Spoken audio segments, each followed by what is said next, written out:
Enertalk, une série audio présentée par Enerplan, le syndicat des professionnels de l'énergie solaire, en collaboration avec le salon Bipositive. «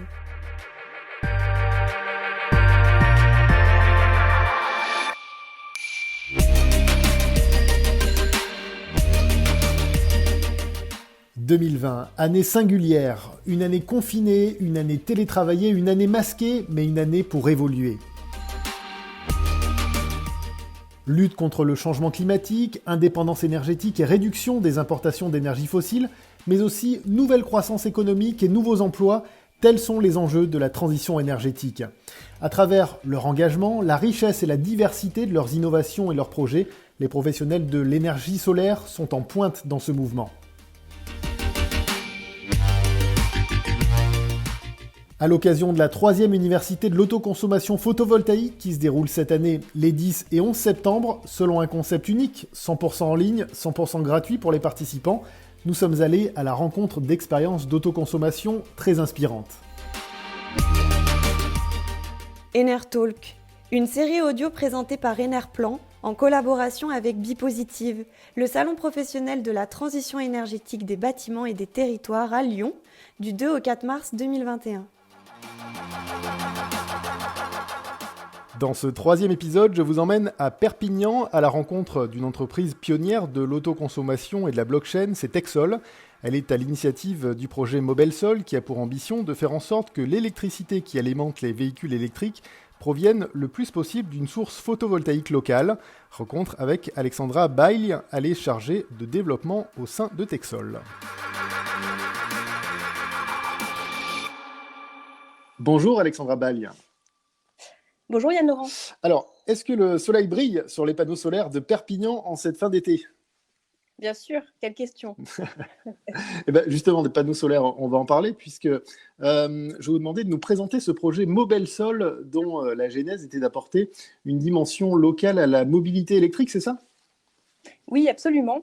Mobelsol, un projet qu'on mûrit avec nos partenaires Enedis, le syndicat d'énergie des Pyrénées-Orientales, qui s'appelle le CIDEL 66, Sunshine, qui est une spin-off de Texol spécialisée blockchain énergie, et Texol, bureau d'études en énergie solaire. Et Mobelsol, donc un projet dans lequel on va chercher à faire deux choses dans les grandes lignes. D'abord, maximiser la part solaire de la recharge d'un véhicule électrique, et puis en parallèle, utiliser le plus possible l'énergie solaire pour l'écouler en local, c'est-à-dire, admettons qu'on ait du photovoltaïque sur un ou plusieurs bâtiments, sur un bâtiment. Cette énergie, l'idée c'est de la destiner au bâtiment en premier lieu, selon la formule de l'autoconsommation individuelle, aux bâtiments alentours ensuite, selon le principe de l'autoconsommation collective, et puis finalement aussi aux bornes de recharge pour véhicules électriques qui seraient situées à proximité. Donc on est vraiment dans l'idée d'aller à la jonction entre l'électromobilité et le partage d'énergie, en particulier sous la forme de l'autoconsommation collective. Voilà, l'idée c'est de vous appuyer du coup sur le surplus de l'énergie qui est produite par des infrastructures locales, c'est ça ? Absolument. Absolument. Et d'utiliser ce surplus vraiment en local. D'accord. Alors justement, ça implique qu'il faut un pilotage très fin entre les différentes sources d'énergie. Comment ça fonctionne ?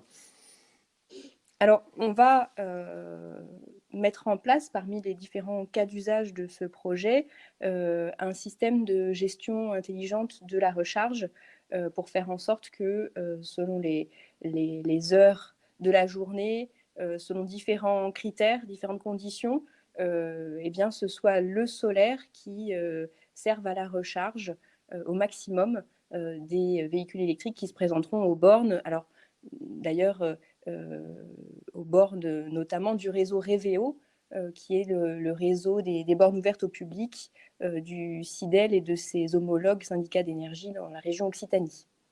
Alors, comme toujours, finalement, c'est la question du tarif qui va faire la différence, qui va permettre que cette offre se développe. Du coup, comment être compétitif ? C'est tout le travail qui doit être fait puisque dans Mobile Sol, vous avez un volet technique, évidemment, vous avez aussi un volet économique, modèle d'affaires et juridique. Sur la partie modèle d'affaires, on a l'ambition d'optimiser l'attractivité des bornes Révéo, et ça doit passer par des offres marketing qui soient satisfaisantes pour le grand public qui viendra se recharger à la borne. Et on espère fortement que le fait d'offrir de l'énergie verte va être attractif, couplé au fait que ce sera une énergie moins chère. Justement, sur ce message-là, on voit qu'il y a un début de prise de conscience du grand public en faveur du local dans certains secteurs. C'est prégnant sur le secteur de l'alimentaire, sur le vestimentaire. Vous pensez que l'énergie peut aussi trouver un écho? Oui, tout à fait. On est pleinement dans les circuits courts aujourd'hui quand on travaille dans le secteur de l'énergie solaire. Et l'autoconsommation collective, c'est vraiment ce principe-là du circuit court, c'est-à-dire le principe du potager. On est dans son jardin, on a un potager, on consomme ce qu'on produit. C'est vraiment dans cette voie-là qu'on se situe. Les gens aujourd'hui font la différence justement entre l'énergie, ou en tout cas peuvent comprendre que l'énergie, il y a de l'énergie qui vient de loin, et puis il peut y avoir de l'énergie qui peut être produite et utilisée dans un rayon très court, peut-être d'1 kilomètre ou un peu plus. Oui, alors il y a un travail de pédagogie évidemment qui est fait, qui est à poursuivre. Dans le cadre de Mobile Sol, de ce point de vue-là, on va s'appuyer sur un club d'utilisateurs pour développer les différents cas d'usage prévus. Un club d'utilisateurs, il faut l'entendre au sens large, puisqu'on aura donc différentes catégories d'acteurs dans ce club, à la fois des représentants de producteurs, d'acteurs de l'électromobilité, de la mobilité tout court, et puis des représentants d'utilisateurs finaux, des associations de consommateurs, ce genre de public, pour voir avec eux quels sont leurs besoins, leurs attentes, leur niveau de connaissance, et les alimenter en fonction, de manière toujours à produire des offres in fine de recharge verte et compétitive qui trouvent leur public. Et alors justement aujourd'hui concrètement, où en est le projet? Alors, on est sur un projet qui devrait démarrer en fin d'année. Donc, on est sur un projet de 3 ans sur 2020-2023. On attend pour accélérer confirmation de l'obtention de certains financements. L'idée est que ce projet puisse s'appuyer sur un cofinancement ADEME Région Occitanie dans le cadre d'un guichet innovation qui s'appelle Redinov. D'accord. Justement, si on élargit un petit peu le spectre, vous parlez de la question financière, il y a aussi tout ce qui est réglementaire, tout ce qui est service d'accompagnement. Justement, que faudrait-il pour accélérer le déploiement de tels projets d'autoconsommation? Alors, aujourd'hui, on a pas mal de pièces du puzzle qui sont déjà disponibles.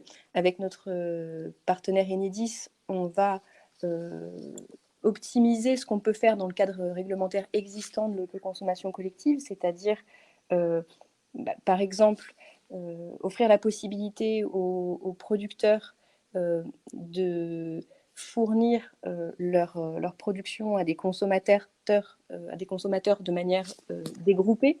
C'est-à-dire qu'aujourd'hui, si vous voulez, Enedis considère, quand il y a une opération d'autoconsommation collective avec plusieurs producteurs, qu'il y a une seule production agrégée, et ensuite la répartition se fait entre les différents consommateurs.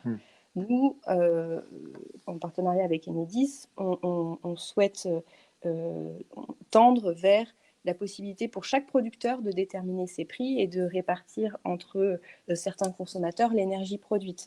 Voilà, donc on va accompagner Enedis finalement vers cette offre-là pour tous les porteurs de projets d'autoconsommation collective. Une autre chose qui peut être faite dans le cadre réglementaire actuel, c'est de permettre à un participant d'autoconsommation collective, que ce soit un producteur ou un consommateur, de participer à 2 opérations qui seraient à cheval voilà, imaginons un périmètre géographique. Il pourrait y avoir 2 opérations juxtaposées sur ce périmètre de quelques kilomètres de rayon. L'idée, ce serait qu'un participant puisse aller chercher de l'énergie solaire dans une première opération et dans une opération voisine. Aujourd'hui, ce n'est pas possible parce que c'est complexe techniquement pour le gestionnaire de réseau de le permettre, mais on va travailler avec Enedis en l'occurrence pour y arriver. La réglementation le permet, c'est autant se saisir de ces possibilités. Voilà, le fait de pouvoir mixer, finalement, vous dites que ça pourra faire en sorte de mutualiser et de développer ces projets, c'est ça? Oui, en quelque sorte. Donc voilà, ensuite, il y a des enjeux réglementaires, en effet. Par exemple, on a beaucoup parlé autoconsommation collective, mais vous savez sans doute que sont en train d'entrer dans le droit français une nouvelle génération de communautés d'énergie, les communautés d'énergie renouvelable, les communautés énergétiques citoyennes. On aimerait, à terme dans le projet, explorer ces nouveautés pour aller plus loin dans les possibilités de partage de l'énergie et vraiment mailler des territoires d'échelle régionale, par exemple, de telle sorte que la recharge, les bornes incluses dans ce projet de recharge locale, eh bien, ce soit des bornes situées à des points assez extrêmes d'une région et que vraiment on puisse apporter cette promesse d'énergie verte partout. Voilà, c'est très intéressant. Du coup, toutes ces expériences, vous allez les partager puisque vous participez à l'université d'été de l'autoconsommation d'Enerplan. Justement, quel rôle joue ce type d'événement justement dans la démocratisation, dans l'accélération de ce mouvement? Et c'est des événements qui sont importants parce que c'est des rendez-vous annuels qui permettent de faire du retour d'expérience, du partage d'expérience, de bonnes pratiques, de se mettre ensemble autour de la table pour identifier les principaux enjeux, faire connaître au pouvoir public les problèmes qui viennent du terrain, se satisfaire aussi des bonnes nouvelles quand il y en a, et puis quand il y a des projets intéressants, et bien faire en sorte que toute la filière profite de l'expérience de certains pour répliquer ce qui peut l'être. Très bien. Je rappelle en tout cas que la 3e édition, l'Université de l'autoconsommation photovoltaïque, a lieu en ces 10 et 11 septembre. Ce sera 100% en ligne. Rendez-vous donc sur le site web d'Enerplan. Merci Alexandra Baille. Avec plaisir.